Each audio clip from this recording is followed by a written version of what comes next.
Spain humiliates Argentina in the final, and they trade blows after the final whistle. Argentina just lost the World Cup, and what happened next is absolutely chilling. Shocking. You heard that right. The reigning world champions were humiliated on the biggest stage on earth, and when the Slovenian referee Slavko Kovinčić blew his final whistle at MetLife Stadium in New Jersey, the pitch turned into a literal battlefield. This was no ordinary sporting defeat. This was something far darker, more urgent, and more dangerous for the image of global football. Argentina did not come to play football tonight. They came to destroy.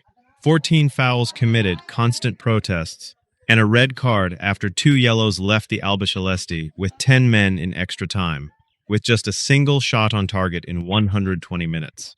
A single shot on goal. 1. That was all the defending world champions could muster up as an attack in the most critical final of this century. Meanwhile, Spain dominated the match, dictating play with overwhelming possession, while Lamine Yamal shredded defenders down the entire right wing, and Dani Olmo pulled the creative strings from the center of the pitch. Then, Ferran Torres struck like a deadly ghost in the 106th minute to seal that legendary goal, securing Spain their second World Cup trophy. And when it all ended, with the trophy finally theirs, players from both national teams practically came to blows right on the pitch. We saw Leandro Paredes grabbing Eric by the neck. Gavi, Nicolas Otamendi refused to shake hands with Rodri. This is the video that is blowing up social media with over 50 million views across the web. Over 50 million views on the final countdown. And today, right here, we are revealing 5 secrets about this final that you haven't heard anywhere else. Make sure to stay until the end, because the most shocking part is yet to come. Before we reveal it all, hit that like button on this video and subscribe to our channel so you do not miss a single moment of what is coming in these intense hours. Drop a comment right now with just one single word. Champion, tell us where your heart is set tonight. The match kicked off with a brutally clear statement of intent. Manager Luis de la Fuente fielded the strongest Spanish team in decades. Starting with Unai Simon, Pedro Porro, Pau Cubarsí, Aymeric Laporte, and Marc Cucurella, Rodri Hernandez, and Fabian Ruiz, Lamine Yamal, Dani Olmo, and Alex Baena, alongside Mikel Oyarzabal. On the other side, Lionel Scaloni fielded his absolute best 11. Dibu Martinez, Momontel, Christian Romero, Lisandro Martinez, Tagliafico, Mac Allister, De Paul, Enzo Fernandez, and Nicolas Gonzalez. Plus, the most feared duo in South America. 39-year-old Lionel Messi, playing his final World Cup, and Julian Alvarez leading the attack. The match began, and by the 4th minute, there was a devastating warning. Dani Olmo and Lamine Yamal combined with blistering speed right at the edge of the Argentine penalty box. The play cut clean right through to the heart of the box. Dibu Martinez pulled off a brilliant first save, but what happened next was even more shocking. Mac Allister went flying in studs first right into Lamine Yamal in a challenge that any world-class referee should have instantly punished with a clear yellow card.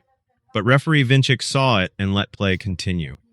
The first warning sign of a night filled with tactical manipulation. Argentina, whom the Slovenian referee could not, or would not stop in time. Because this is where the first untold story begins, one you won't hear from anyone else. Argentina reached this final with a plan that had absolutely nothing to do with beautiful football.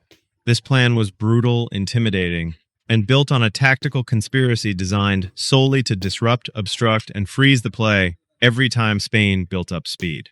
The same strategy of marking territory through fouls that worked so well in the semifinal against England. From the very first minute, the players of the Albiceleste started breaking up the Spanish flow with calculated fouls. A systematic sporting crime that the referee let slide for far too long. Lisandro Martinez received the first yellow card of the match for stopping a dangerous Spanish counterattack in which Mikel Oyarzabal was left completely free. A cynical push from behind without any ball.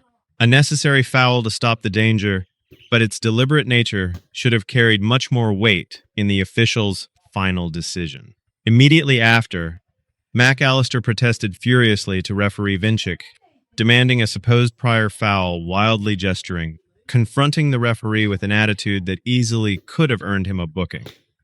Vincic resisted, refusing to show it.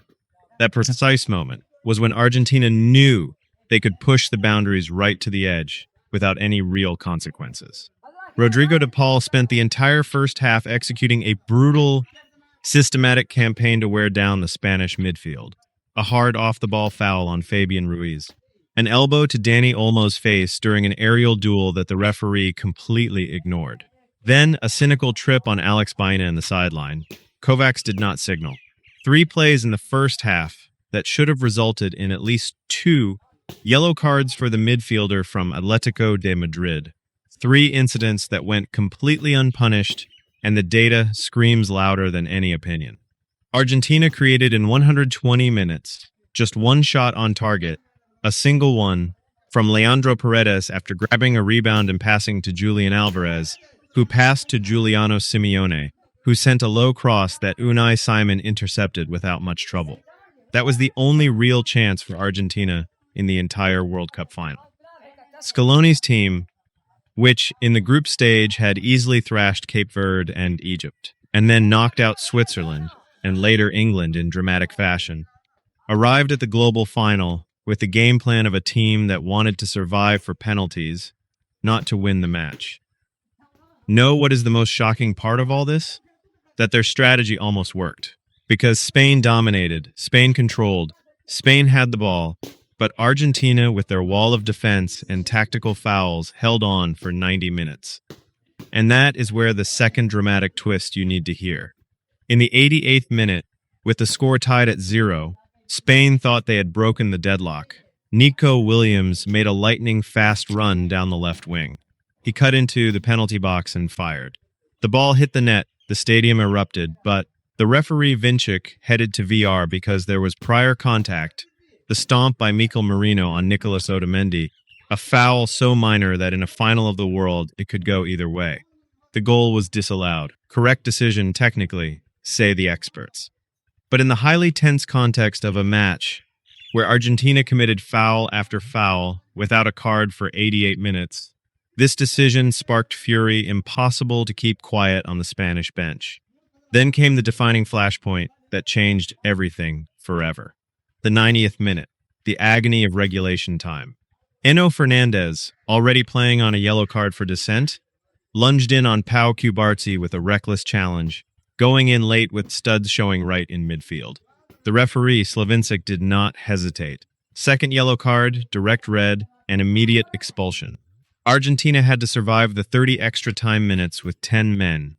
Colasandro Martinez was already out injured with a muscle injury, with Lautaro Martinez on the bench, unable to come on, because Scaloni had already used all 6 substitutions, bringing on Marcos Senesi for Julian Alvarez. The world wondered at that moment, could Argentina hold on 30 more minutes with 10 against 11? The answer was absolute and definitive. And it was at that exact moment when Ferran Torres, the super sub who came off the bench, said something no one expected, sparking the path to Spain's 2nd World Cup trophy in their entire legendary footballing history. Minute 106, first half of extra time. Nico Williams fought with pure passion in the final third, physically overpowered his marker, and made what many are now calling the most critical header in modern